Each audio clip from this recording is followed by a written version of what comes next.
We are coming to the end of our session now. We'll see glands, how we are going to describe the glands.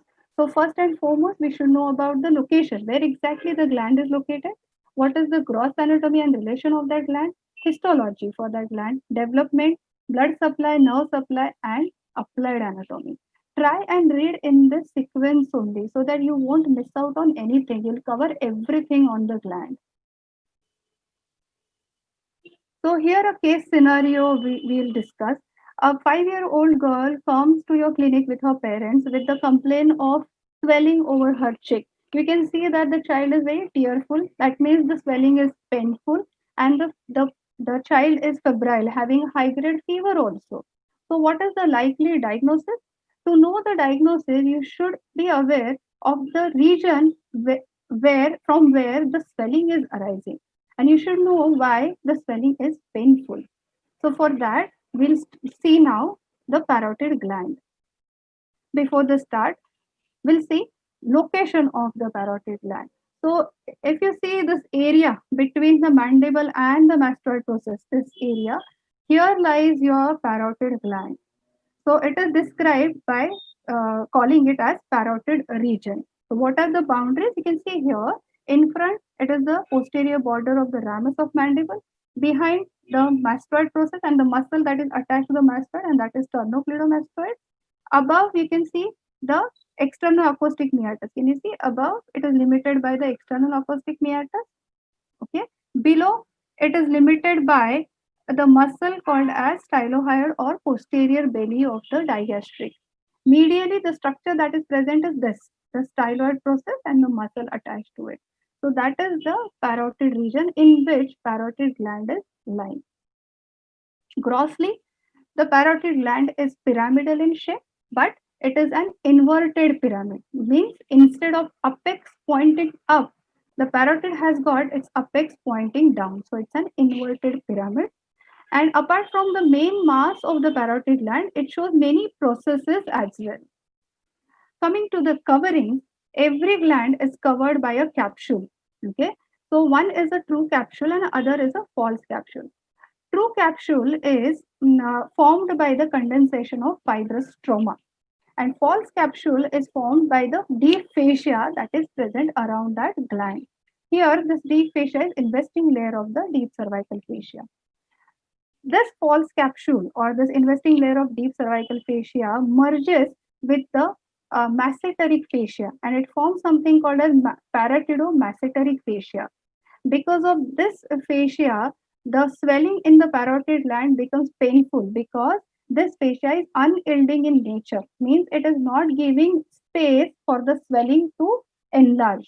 So that's why the swelling in the parotid gland becomes very painful. Now, I would like to mention of one ligament here called a stylomandibular ligament. This ligament is present between the angle of the mandible and the styloid process, and it is actually the condensation of this investing layer of deep cervical fascia. What is the surgical importance of this ligament? As you can see in this diagram, the submandibular gland and parotid gland are very closely placed with each other. If a surgeon is working on either of these glands, he must be sure that he is working only on the gland he wants to work on. Okay, so what the surgeon does, he identifies the stylomandibular ligament first.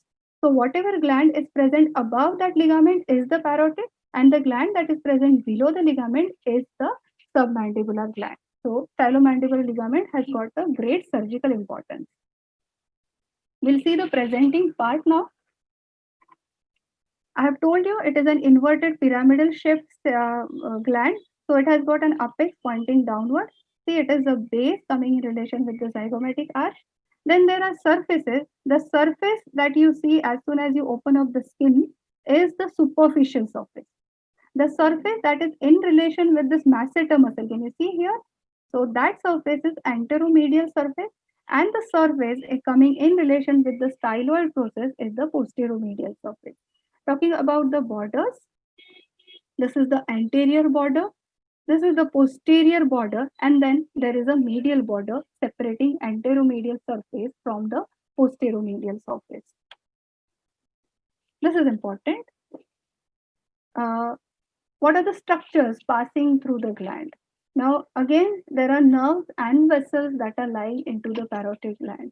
So, what is the nerve? This is the facial nerve. We have described it while we are discussing the facial nerve. That nerve enters through this posteromedial surface. It is running through the substance. This is the superficial most structure into the parotid gland. Okay. So, this facial nerve, as you can see, divides into five branches: temporal, zygomatic, buccal. There are two buccal branches, upper and lower, marginal mandibular, and cervical. Retromandibular vein. See, again, you need to know about this retromandibular vein, which is formed by these two veins, superficial temporal and maxillary, running down at the apex, divides into two divisions. What is happening to the external carotid artery? It is entering through the apex, okay, and it is the deepest of all structure, runs upward, and at the neck of the mandible divides into maxillary and superficial temporal artery. What is the nerve supply? The gland has got autonomic nerve supply, it has got parasympathetic and sympathetic.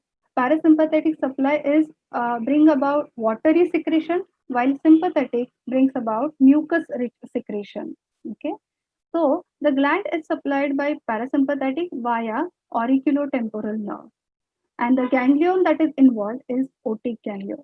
So you trace back the fibers to the inferior salivatory nucleus of the glossopharyngeal nerve.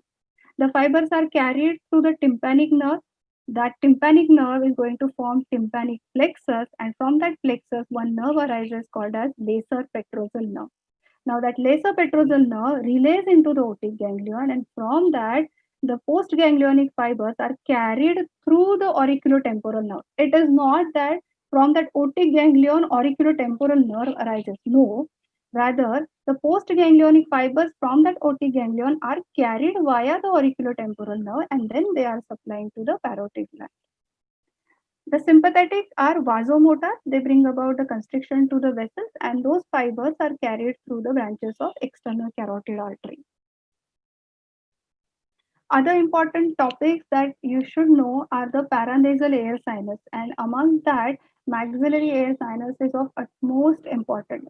Go like I have told you, the boundaries of the paranasal air sinuses and its development. You can add a note on its development, then blood supply, nerve supply of the maxillary air sinus, and finally function of the air sinus. You should be writing all these points. Then a very difficult topic. I feel students feel the nose and nasal septum topics are quite difficult. But what is usually asked from these two topics are the blood supply and nerve supply of lateral wall of nose and nasal septum. Just to practice the diagrams for these two topics, the lateral wall of nose and nasal septum. This is important for your vivas also. If some miscellaneous questions are to be asked, then the question might come from middle ear, boundaries of the middle ear and eustachian tube. If we talk about scalp, everything about scalp is important. Scalp comes as a short node, it may come as a long node. So, starting from the layers of the scalp, the blood supply, the nerve supply, and applied, each head can form a separate SAQ for the exam. So, scalp, you should be thorough with your knowledge of the scalp.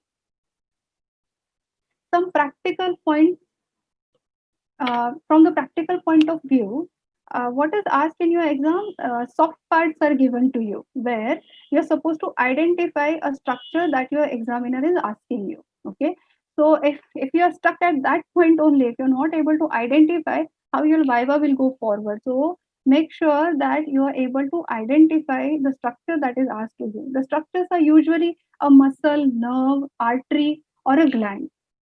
Nothing more than these four or apart from these four is asked in your exam. So try and identify the structure. And answer is again the general outline that I have told you already. Like if a muscle is asked, you are supposed to talk immediately about the, don't wait the examiner to ask you question. If a muscle is asked like sternocleidomastoid and you have identified it correct, start talking about it, that this is sternocleidomastoid, origin this, insertion that, now supply action. Whatever you know about that muscle, just start talking about it. Then there is sagittal section of head neck is kept, in which pharynx is asked, right? Larynx is asked, vocal cord or some muscles of the larynx are asked. And of course, the nose in the form of they will ask you to identify about the conch, the turbinates. So you should know about these structures.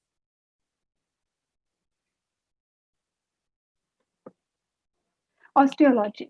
So skull and mandible, these two are very important, though cervical vertebrae are also kept for your exam, but mostly the viva goes on skull and mandible. Again, if the examiner is giving you skull, holding it and just staring at the examiner won't do. Hold the skull and directly start talking in terms of anatomical position. You are all well aware of what an anatomical position means and what is the anatomical position of skull. We identify the anatomical position based on two planes. Okay, are you remembering the Reed's plane and the Frankfurt's plane? So you're supposed to mention about the anatomical position of the skull in relation with these two planes. Then there are various foramina are asked to identify, and the question is obvious. You will be asked what are the structures passing through it.